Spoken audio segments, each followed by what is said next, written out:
SLN ನ್ಯೂಸ್ಗೆ ಸ್ವಾಗತ ಸುಸ್ವಾಗತ. ನಾನು ಸೌಮ್ಯ ಸತೀಶ್. ಮಾನವ ಹಕ್ಕುಗಳು ಮತ್ತು ಮಾಧ್ಯಮ ಸಂಘಟನೆ ಚೇಳೂರು ತಾಲೂಕು ಪದಾಧಿಕಾರಿಗಳ ಪದಗ್ರಹಣ ಕಾರ್ಯಕ್ರಮ. ಚೇಳೂರು ನಗರದ ಗಾಯತ್ರಿ ಕನ್ವೆನ್ಷನ್ ಹಾಲ್ನಲ್ಲಿ ಕೆಎಸ್ ಅರುಣ್ ಕುಮಾರ್ ಅವರು ಸ್ಥಾಪಿಸಿರುವ ಮಾನವ ಹಕ್ಕುಗಳು ಮತ್ತು ಮಾಧ್ಯಮ ಸಂಘಟನೆ ಸಂಘದ ಚೇಳೂರು ತಾಲೂಕು ಪದಾಧಿಕಾರಿಗಳ ಆಯ್ಕೆ ಹಾಗೂ ಪದಗ್ರಹಣ ಕಾರ್ಯಕ್ರಮವನ್ನು ಹಮ್ಮಿಕೊಳ್ಳಲಾಗಿತ್ತು. ಈ ಕಾರ್ಯಕ್ರಮಕ್ಕೆ ಮಾನವ ಹಕ್ಕುಗಳು ಮತ್ತು ಮಾಧ್ಯಮ ಸಂಘಟನೆ ಸಂಸ್ಥಾಪಕ ರಾಜ್ಯಾಧ್ಯಕ್ಷ ಕೆಎಸ್ ಅರುಣ್ ಕುಮಾರ್ ಅವರು ದೀಪ ಬೆಳಗುವುದರ ಮೂಲಕ ಕಾರ್ಯಕ್ರಮಕ್ಕೆ ಚಾಲನೆ ನೀಡಿದರು. ನಂತರ ಮಾನವ ಹಕ್ಕುಗಳು ಮತ್ತು ಮಾಧ್ಯಮ ಸಂಘಟನೆ ಸಂಸ್ಥಾಪಕ ರಾಜ್ಯಾಧ್ಯಕ್ಷರಾದ ಕೆಎಸ್ ಅರುಣ್ ಕುಮಾರ್ ಅವರು ಚೇಳೂರು ತಾಲೂಕು ಪದಾಧಿಕಾರಿಗಳ ಆಯ್ಕೆ ಮಾಡಿದರು. ಈ ಸಂದರ್ಭದಲ್ಲಿ ಮಾತನಾಡಿದ ಮಾನವ ಹಕ್ಕುಗಳು ಮತ್ತು ಮಾಧ್ಯಮ ಸಂಘಟನೆ ರಾಜ್ಯಾಧ್ಯಕ್ಷ ಕೆಎಸ್ ಅರುಣ್ ಕುಮಾರ್ ಅವರು, ನಾವು ನಿರ್ವಹಿಸಿರುವ ಪ್ರತಿಯೊಂದು ಕೆಲಸ ಮಾನವ ಹಕ್ಕುಗಳ ರಕ್ಷಣೆ ಮಾಡಬೇಕು, ಸಾರ್ವಜನಿಕರ ಸಮಸ್ಯೆಗಳಿಗೆ ಸ್ಪಂದಿಸಬೇಕು, ಮಹಿಳೆಯರು, ಆಸಕ್ತರು, ವಿಕಲಚೇತನರು, ಮಕ್ಕಳ ಹಕ್ಕುಗಳ ಬಗ್ಗೆ ಗಮನ ಹರಿಸಬೇಕು ಹಾಗೂ ಪೊಲೀಸ್ ಅಧಿಕಾರಿಗಳಿಗೆ ಎಚ್ಚರಿಕೆ ಕೊಡುತ್ತಿದ್ದೇನೆ. ನಮ್ಮ ಮಾನವ ಹಕ್ಕುಗಳು ಮತ್ತು ಮಾಧ್ಯಮ ಸಂಘಟನೆ ಇವತ್ತಿನಿಂದ ಪ್ರಾರಂಭ ಮಾಡುತ್ತಿದ್ದೇವೆ. ಅಂದರೆ ಭವಿಷ್ಯ ನಿಮಗೆ ಭಯದ ವಾತಾವರಣ ಸೃಷ್ಟಿಯಾಗಿದೆ ಎಂದು ನೇರವಾಗಿ ಹೇಳುವುದಕ್ಕೆ ಬಯಸುತ್ತೇನೆ ಎಂದು ತಿಳಿಸಿದರು. ಮಾನವ ಹಕ್ಕುಗಳು ಹಾಗೂ ಮಾಧ್ಯಮ ಸಂಘಟನೆ ಸಂಘಟನೆಯ ಸಂಸ್ಥಾಪಕ ರಾಜ್ಯಾಧ್ಯಕ್ಷರಾದ ಕೆಎಸ್ ಅರುಣ್ ಕುಮಾರ್ ಅವರು ನೂತನ ಚೇಳೂರು ತಾಲೂಕು ಪದಾಧಿಕಾರಿಗಳಾಗಿ ಚೇಳೂರು ತಾಲೂಕು ಅಧ್ಯಕ್ಷರನ್ನಾಗಿ ಸಿಎಲ್ ರಾಮಕೃಷ್ಣ, ಉಪಾಧ್ಯಕ್ಷರಾಗಿ ನವೀನ್ ವಿ, ಸಂಘಟನಾ ಕಾರ್ಯದರ್ಶಿ ಶಿವಕುಮಾರ್ ಪಿಎನ್, ಪ್ರಧಾನ ಕಾರ್ಯದರ್ಶಿ ರವಿ ಎನ್, ಗೌರವಾಧ್ಯಕ್ಷ ಶ್ರೀನಿವಾಸ್ ವಿವಿ, ಮಹಿಳಾ ಘಟಕ ಅಧ್ಯಕ್ಷರಾಗಿ ಕೆ ಅನುರಾಧ, ಉಪಾಧ್ಯಕ್ಷರಾಗಿ ಆರಿಪುಂ, ಸದಸ್ಯರಾಗಿ ರಾಧಾರವರನ್ನು ಆಯ್ಕೆ ಮಾಡಿ ನೇಮಕಾತಿ ಪತ್ರ ಹಾಗೂ ಗುರುತಿನ ಚೀಟಿ ನೀಡಿ ಸನ್ಮಾನ ಮಾಡಲಾಯಿತು. ಮಾನವ ಹಕ್ಕುಗಳು ಮತ್ತು ಮಾಧ್ಯಮ ಸಂಘಟನೆ ವತಿಯಿಂದ 2024-25ನೇ ಸಾಲಿನ ಎಸ್ಎಸ್ಎಲ್ಸಿ ಹಾಗೂ ದ್ವಿತೀಯ ಪಿಯುಸಿಯಲ್ಲಿ ಗ್ರಾಮೀಣ ಭಾಗದ ವಿದ್ಯಾರ್ಥಿಗಳಲ್ಲಿ ಹೆಚ್ಚು ಅಂಕ ಪಡೆದ 6 ಜನ ವಿದ್ಯಾರ್ಥಿಗಳಾದ ಮೇಘನಾ R, Harshitha BS, Tanuja, Rohith Kumar, Chaithra Y, Srujan N ಇವರನ್ನು ಗುರುತಿಸಿ ಪ್ರತಿಭಾ ಪುರಸ್ಕಾರ ಹಾಗೂ ನೆನಪಿನ ಕಾಣಿಕೆ ನೀಡಿ ಗೌರವಿಸಲಾಯಿತು.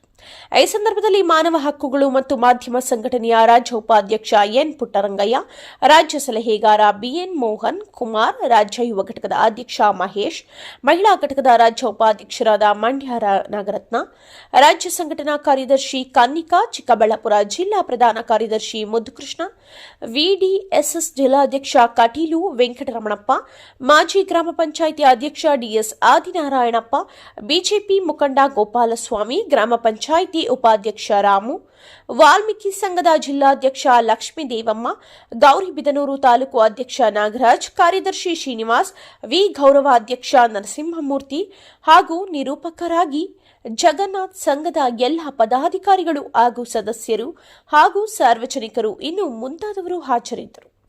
ವರದಿ ನವೀನ್ ಕುಮಾರ್, ಎಸ್ಎಲ್, ಸೋರಕಾಯಲಹಳ್ಳಿ. ಇಷ್ಟು ದಿವಸದಿಂದ ನಮ್ಮ ಬಾಗೇಪಲ್ಲಿ ತಾಲೂಕು ವ್ಯಾಪ್ತಿಯಲ್ಲಿ ಇರ್ತಿತ್ತು. ತಾಲೂಕು ಮಾಡಿದ ಎಲ್ಲ ಇಲಾಖೆಗಳು ಬಾಗೇಪಲ್ಲಿ ತಾಲೂಕಲ್ಲಿ ಇದ್ದವು. ತಾವು ಬಾಗೇಪಲ್ಲಿಯಿಂದ ಈ ಚೋಳೂರಿಗೆ ಹೋಗ್ಬೇಕಂದ್ರೆ ಸುಮಾರು 40 ಕಿಲೋಮೀಟರ್ ಹೋಗಿ 40 ಕಿಲೋಮೀಟರ್ ಬಂದು 80 ಕಿಲೋಮೀಟರ್ ಅಪ್ ಅಂಡ್ ಡೌನ್ ಆಗ್ತಿತ್ತು. ಅದರಿಂದ ಈ ಭಾಗದಲ್ಲಿ ಜನಗಳ ಸಮಸ್ಯೆ ಜಾಸ್ತಿ ಇದೆ. ಉದಾಹರಣೆಗೆ ಅಂತಂದ್ರೆ ನಮ್ಮ ಪೊಲೀಸ್ ಇಲಾಖೆಯಲ್ಲಿ ಒಂದು ಯಾರಾದ್ರೂ ಸಾರ್ವಜನಿಕರು ಕಂಪ್ಲೇಂಟ್ ಕೊಡಕ್ ಹೋದ್ರೆ ಆ ಕಂಪ್ಲೇಂಟ್ ಅವರು ಸರಿಯಾಗಿ ತಗೊಂತಾನೇ ಇಲ್ಲ, ಇಸ್ಕೊಂತಾರೆ. ಅದ್ರ ಪ್ರಕಾರವಾಗಿ ಸರಿಯಾಗಿ ಅದನ್ನ ಎನ್ಕ್ವೈರಿ ಮಾಡೋದಿಲ್ಲ. ಎನ್ಕ್ವೈರಿ ಮಾಡ್ತಿದ್ದಂಗೆ ಯಾರೋ ಒಬ್ಬ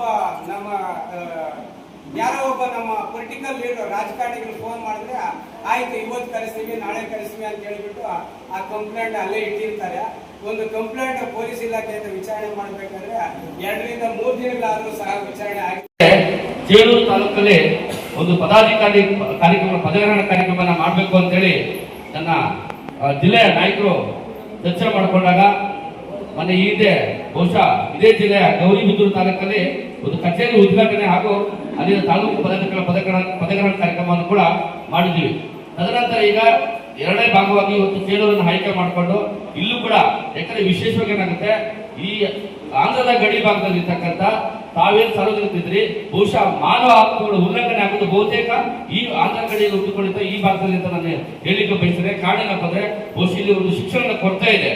ಜೊತೆಗೆ ಇಲ್ಲಿ ಕೂಡ ಬಹಳಷ್ಟು ಏನು ಅಮಾಯಕ ಜನ ಇರೋದ್ರಿಂದ ಬಹುಶಃ ಕೆಲವೊಬ್ಬ ಬಲಾಢ್ಯರು ತಮ್ಮ ಮೇಲೆ ದಬ್ಬಾಳಿಕೆ ಮಾಡುವಂಥದ್ದು, ಹಾಗೆ ತಮ್ಮ ಮೇಲೆ ದೌರ್ಜನ್ಯ ಮಾಡುವಂಥದ್ದು, ಹಾಗೆ ಮಹಿಳೆಯರ ಮೇಲೆ ಸಾಕಷ್ಟು ಹಲ್ಲೆಗಳ ಮಾಡುವಂಥದ್ದು, ಈ ರೀತಿ ಮತ್ತೆ ಅಂಗವಿಕಲರ ಮೇಲೆ, ಹಾಗೆ ತುಂಬಾ ಪರಿಶಿಷ್ಟ ಜಾತಿ ಮತ್ತು ಪರಿಶಿಷ್ಟ ಪಂಗಡದ ಆ ಸಮುದಾಯಗಳ ಮೇಲೆ ನಿರಂತರವಾಗಿ ಕೂಡ ಸಾಕಷ್ಟು ದೌರ್ಜನ್ಯಗಳು, ದಬ್ಬಾಳಿಕೆಗಳು ಏನು ಈ ಭಾಗದಲ್ಲಿ ಆಗ್ತಿದ್ದಾವೆ. ನನಗೂ ಕೂಡ ಗೊತ್ತಿದೆ, ಬಹುಶಃ ಚೇಳೂರು ವ್ಯಾಪ್ತಿಯಲ್ಲಿ ಸಾಕಷ್ಟು ಪ್ರಕರಣದಲ್ಲಿ ನಾನು ಕೂಡ ಮಾನ್ಯ SP ಅವ್ರ ಕೂತ್ಕೊಂಡಾಗ ಪ್ರತಿ ಸಭೆಯಲ್ಲೂ ಕೂಡ ನಾನು ಚರ್ಚೆ ಮಾಡೋಕ್ಕೆ ಸುಮಾರು ಸಲ ಈ ತಾಲೂಕಿನ ಆಯ್ಕೆ ಮಾಡ್ಕೊಳ್ಳೋಣ. ಹೌದು, ಏನಿವತ್ತು ತಮಗೆ ಆಗ್ತಕ್ಕಂಥ ಎಲ್ಲ ಹಲ್ಲೆಗಳು ಈ ಬಲಾಢ್ಯರಿಂದ, ಮತ್ತೆ ವಿಶೇಷವಾಗಿ ಏನಾಗುತ್ತೆ ನಮ್ಮ ಉಪಾಧ್ಯಕ್ಷರು ಕೃತಜ್ಞ ಹೇಳಿದಾಗ ನಿಮ್ಗೆ ನಮ್ಗೆ ಅನ್ಸಿದ ರಕ್ಷಣೆ ಒಂದು ಪೊಲೀಸ್ ಇಲಾಖೆ ಅಂತ ಬಿಟ್ಟು ತಮ್ಮೆಲ್ಲರೂ ಗೊತ್ತಿರುವಂತ ವಿಚಾರ ಇದೆ. ಹೀಗಾಗಿ ಅತಿ ಹೆಚ್ಚು ಯಾರು ದೌರ್ಜನ್ಯಕ್ಕೊಳಗಾಗ್ತಾರೆ, ಎಲ್ಲಿ ಅವರ ಹಕ್ಕುಗಳ ಉಲ್ಲಂಘನೆ ಆಗುತ್ತೆ, ಯಾರ ಮಹಿಳೆಯರ ಮೇಲೆ ಎಲ್ಲಿ ದಬ್ಬಾಳಿಕೆ ಆಗುತ್ತೆ, ಅವರ ಸ್ವಾತಂತ್ರ್ಯವನ್ನ ಯಾವ ರೀತಿ ಕಸಿದುಕೊಳ್ತಾರೆ, ಆ ನಿಟ್ಟಿನಲ್ಲಿ ನೀವೇನಾದ್ರೂ ಒಂದ್ ವೇಳೆ ಪೊಲೀಸ್ ಸ್ಟೇಷನ್ ದೂರು ಕೊಡಕ್ಕಂತ ಹೋದಾಗ ಬಹುತೇಕ ಪೊಲೀಸ್ ಠಾಣೆಗಳಲ್ಲಿ ಕೂಡ ನಿಮ್ಮ ಹಕ್ಕನ್ನ ಕಸಿದುಕೊಳ್ಳುವಂಥದ್ದು 100% ಸತ್ಯ ಅಲ್ಲೇ ಆಗುತ್ತೆ ಅಂದ್ಬಿಟ್ಟು ಈ ಸಂದರ್ಭ ಹೇಳಿಕೆ ಬಯಸ್ತೇನೆ. ಕಾರಣ ಏನಪ್ಪ ಅಂದ್ರೆ ಬಹುಶಃ ನಿಮಗೆ ಪಾಪ ಏನು ವಿದ್ಯಾಭ್ಯಾಸದ ಶಿಕ್ಷಣದ ಕೊರತೆ ಇತ್ತು, ಅಥವಾ ನಿಮ್ಮ ಹಕ್ಕುಗಳ ರಕ್ಷಣೆಯನ್ನ ಯಾವ ರೀತಿ ನಾವು ಅದನ್ನ ಅನುಸರಿಸ್ಕೋಬೇಕು, ನೀವು ಯಾವ ರೀತಿ ಅದನ್ನ ಪ್ರಶ್ನೆ ಮಾಡಿ ಅದನ್ನ ತಗೊಳ್ಬೇಕಾಗುತ್ತೆ. ಹಾಗಾಗಿ ಅದನ್ನ ಪಾಪ ನಿಮ್ಗೆ ಅದ್ರ ಬಗ್ಗೆ ಅರಿವಿಲ್ಲದ ಕಾರಣ ಇವತ್ತು ವಿಶೇಷವಾಗಿ ಎಲ್ಲಾದ್ರೂ ಪೊಲೀಸ್ ಸ್ಟೇಷನ್ ಅಂತ ಹೋದ್ರೆ ಬಹುಶಃ ನಿಮ್ಗೆ ನೆನಪಿದೆ, ಇವತ್ತು ನಿಮ್ಮ ಮುಖೇನ ಮತ್ತೆ ಮಾಧ್ಯಮದ ಮುಖೇನ ಒಂದು ಈ ಭಾಗದ ಒಂದು ಪೊಲೀಸ್ ಇಲಾಖೆಗೆ ಒಂದು ಎಚ್ಚರಿಕೆ ಕೊಡ್ತೀನಿ ಬಯಸಿದ್ರೆ, ಬಹುಶಃ ನನಗೆ ಈ ಕಾರ್ಯಕ್ರಮದ ಪೂರಕವಾಗಿ ನನ್ನ ಈ ಒಂದು ಸಂಘಟನೆಯ ಮುಖಂಡರು ಪೊಲೀಸ್ ಸ್ಟೇಷನ್ಗೆ ಒಂದು ಇನ್ವಿಟೇಷನ್ ಕಾರ್ಡ್ ಕೊಡಕ್ಕೆ ಹೋಗ್ತಾರೆ. ಬಹುಶಃ ನಾನು ಒಬ್ಬ ಪೊಲೀಸ್ ಆಯೋಗ್ಯನಿಗೆ ಹೇಳಕ್ ಬಯಸ್ತೇನೆ, ಇವತ್ತು ನನ್ನ ಒಂದು ಸಂಘಟನೆಯನ್ನ ನಾವು ಕಾರ್ಯಕ್ರಮ ಮಾಡ್ಬೇಕಾದ್ರೆ ಯಾವ ಪೊಲೀಸ್ ಆಯೋಗ್ಯನ ಅವಶ್ಯಕತೆ ನಮ್ಗಿಲ್ಲ ಅಂತ ಈ ಸಂದರ್ಭ ಹೇಳಿಕೆ ಬಯಸ್ತೇನೆ. ಅದು ನಿಮ್ಗೆ ನೇರವಾಗಿ ಅವರಿಗೆ ಒಂದು ಮಾಧ್ಯಮದ ಮುಖಾಂತರ ಎಚ್ಚರಿಕೆ ಕೊಡ್ತಿದ್ರೆ, ಬಹುಶಃ ನಿಮ್ಮ ಕಾನೂನನ್ನು ತಿಳ್ಕೊಳ್ಳಿ. ಒಂದು ನಾವು ಇಂಡೋರ್ ಕಾರ್ಯಕ್ರಮ ಮಾಡಬೇಕು ಅಂತಂದ್ರೆ ಬಹುಶಃ ನಿಮ್ಮ ಅನುಮತಿ ನಮಗೆ ಅವಶ್ಯಕತೆ ಇಲ್ಲ ಅಂತ ಹೇಳ್ತಾ ಮತ್ತೊಮ್ಮೆ ಈ ಪೊಲೀಸ್ ಠಾಣೆಗೆ ಇಲ್ಲಿರ್ತಕ್ಕಂಥ ಅಧಿಕಾರಿಗೆ ಎಚ್ಚರಿಕೆ ಕೊಡ್ತೀನಿ. ನಮ್ದೊಂದೇ ಅಂತಲ್ಲ, ನಮ್ಮ ಹಕ್ಕುಗಳು, ಅದು ಮಾನವ ಹಕ್ಕುಗಳು ಮತ್ತು ಮಾಧ್ಯಮ ಸಂಘಟನೆಯನ್ನ ಇವತ್ತು ಪ್ರಾರಂಭ ಮಾಡ್ತಾ ಇದೀವಿ ಅಂದ್ರೆ ಬಹುಶಃ ನಿಮ್ಗೆ ಭಯದ ವಾತಾವರಣ ಸೃಷ್ಟಿಯಾಗಿದೆ ಅಂತ ನೇರವಾಗಿ ಹೇಳಿಕೆ ಬಯಸಿದೆ. ಕಾರಣ ಇಷ್ಟೇ, ಇಷ್ಟು ವರ್ಷ ನಿಮ್ಗೆ ಯಾರು ಪ್ರಶ್ನೆ ಮಾಡೋಲ್ಲ, ನಮಗಂತೂ ಗೊತ್ತಿಲ್ಲ. ಇವತ್ತು ನಿರಂತರವಾಗಿ ಈ ಜಿಲ್ಲೆಯಲ್ಲಿ ಅಂತಲ್ಲ ಇಡೀ ರಾಜ್ಯದಲ್ಲೇ ನಾವು ಒಂದು ತಾಲೂಕಿಂದ ಹಿಡಿದು ಒಬ್ಬ ಪೊಲೀಸ್ ಮಹಾನಿರ್ದೇಶಕರವರೆಗೂ ಕೂಡ ನೀವು ಸಂಪರ್ಕ ಇಟ್ಕೊಂಡು ಈ ರಾಜ್ಯದಲ್ಲಿ ಯಾರಿಗೆ ಎಲ್ಲೇ ಮಾನವ ಹಕ್ಕುಗಳ ಉಲ್ಲಂಘನೆ ಆಗುತ್ತೆ, ಅದು ವಿಶೇಷವಾಗಿ ಪೊಲೀಸ್ ಇಲಾಖೆಗಳು ಎಲ್ಲೇ ಉಲ್ಲಂಘನೆ ಅದನ್ನು ಕಸಿದುಕೊಳ್ಳುವಂತ ಪ್ರಯತ್ನ ಮಾಡ್ತಾರೆ. ಅವ್ರ ವಿರುದ್ಧ ನಾವು ಸಾಕಷ್ಟು ಈಗಾಗಲೇ ಕಮಿಷನರ್ ದೂರು ಕೊಡೋ ಮುಖಾಂತರ ಅವ್ರಿಗೆ ಕ್ರಮ ಕೈಗೊಳ್ಳುವಂತ ಮುಖಾಂತರ ಬಹಳಷ್ಟು ನಿದರ್ಶನ ಇದ್ದಾವೆ. ಸಾಕಷ್ಟು ಪೊಲೀಸ್ ಅಭ್ಯರ್ಥಿಗಳನ್ನ ಅಮಾನತು ಮಾಡುವಂತ ಉದಾಹರಣೆ ಇವತ್ತು ನಮ್ಮ ಮಾನವ ಸಂಘಟನೆಗೆ ಅದು ಸಲ್ಲುತ್ತೆ ಅಂತ ಬಿಟ್ಟು ಹೇಳ್ತಾ, ಮಾನವ ಹಕ್ಕುಗಳು ಮತ್ತು ಮಾಧ್ಯಮ ಸಂಘಟನೆಯ ಕಾರ್ಯಕರ್ತರನ್ನ ನೀವು ಸರಿಯಾದ ರೀತಿಯಲ್ಲಿ ಸ್ಪಂದಿಸದೆ ಅಥವಾ ನೀವೇನಾದ್ರೂ ಅವ್ರಿಗೆ ನಿರ್ಲಕ್ಷ್ಯ ವಹಿಸಿದ್ರೆ ಅವರ ಹಕ್ಕುಗಳನ್ನ ಕಸಿದುಕೊಳ್ಳುವಂತ ಪ್ರಯತ್ನ ನೀವು ಮಾಡಿದ್ದೇ ಆದ್ರೆ ಬಹುಶಃ ನಿಮ್ಮ ಯೂನಿಫಾರ್ಮ್ ಅನ್ನ ಬಿಚ್ಚುವಂತದ್ದು ಅತಿ ಶೀಘ್ರದಲ್ಲೇ ಇವತ್ತು ನಮ್ಮ ಮಾನವ ಹಕ್ಕುಗಳು ಮತ್ತು ಮಾಧ್ಯಮ ಸಂಘಟನೆ ಮಾಡುತ್ತೆ ಅಂತ ಹೇಳ್ಬಿಟ್ಟು ಈ ಮೂಲಕ ಮತ್ತೊಮ್ಮೆ ನಿಮ್ಗೆ ಎಚ್ಚರಿಕೆ ಕೊಡ್ತಾ, ಹಾಗೆ ದೊಡ್ಡ ಬೆಟ್ಟ ಇದ್ದಂಗೆ ಯಾವತ್ತು ಕೂಡ ಅದನ್ನು ಮರೆಯಬಾರದು. ಏನು ಸರ್ಕಾರ ಕೊಟ್ಟಿರ್ತಕ್ಕಂಥ ನಮ್ಮ ಹಕ್ಕುಗಳು ಇವತ್ತು ಎಲ್ಲಿ ನೋಡಿದ್ರು ಕೂಡ ಅಧಿಕಾರಿಗಳು ನಮ್ಮ ಮೇಲೆ ದೌರ್ಜನ್ಯ ಮಾಡೋದು, ಪಾಪ ಏನಾದರೂ ಬಡವರ ಹೋದರೆ ತಿರುಗಾಡಿಸುವುದು, ಒಂದು ಕೆಲಸ ಕೂಡ ಸರಿಯಾಗಿ ಸ್ಪಂದಿಸ್ತಾ ಇಲ್ಲ ಅಂತ ಅಧಿಕಾರಿಗಳು ಇವತ್ತು ಸಂಘಟನೆ, ಎಲ್ಲಾ ಸಂಘಟನೆಗಳು ಇವತ್ತು ನಾವು ಕೂಡ ಜಿಲ್ಲಾ ಸಂಚಾಲಕರಾಗಿ ಸುಮಾರು 3 ಬಾರಿ ಕೆಲಸ ಮಾಡ್ತಾ ಇದ್ದೀನಿ. ಆದ್ರೆ ಹೋರಾಟಗಳು ನಿರಂತರವಾಗಿ ಹೋರಾಟಗಳು ನಾವು ಮಾಡಬೇಕು. ಯಾಕಂದ್ರೆ ಇವತ್ತು ನಮ್ಮ ಆಡಳಿತ ಸರ್ಕಾರ ನಮ್ಮ ಪರವಾಗಿಲ್ಲ, ರಾಜ್ಯ ಸರ್ಕಾರ ಆಗಿರ್ಬೋದು, ಕೇಂದ್ರ ಸರ್ಕಾರ ಆಗಿರ್ಬೋದು, ನಮ್ಮ ಬಡವರ ಪರವಾಗಿ ಯಾವತ್ತೂ ಸರ್ಕಾರ ಅಂತ ಕೆಲಸ ಮಾಡ್ತಾ ಇಲ್ಲ.